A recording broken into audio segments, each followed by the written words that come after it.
নমস্কাৰ, মোৰ নাম শ্ৰী পম্পী ভূঞা। মোৰ স্বামী জিতুমণি ভূঞা। মোৰ বিয়া হোৱাৰ 15 বছৰ হ'ল। 15 বছৰ মোৰ দুটা সন্তান আছে। তেওঁ ঘৰ নগাঁও কাকি হয়।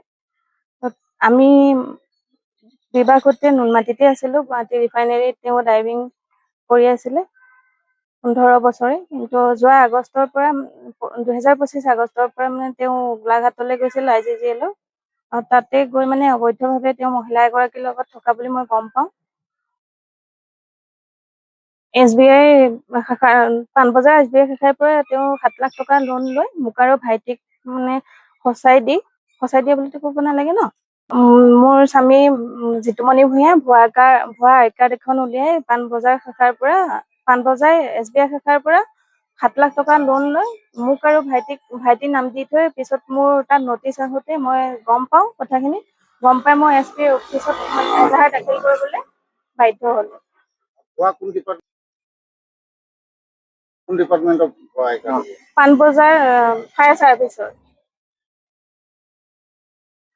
মই উচিত ন্যায় বিচাৰিছোঁ SP ছাৰৰ ওচৰৰ পৰা। সোনকালে এজাহাৰ দাখিল কৰাটো ক'লো বাৰু। Morigaon SP office.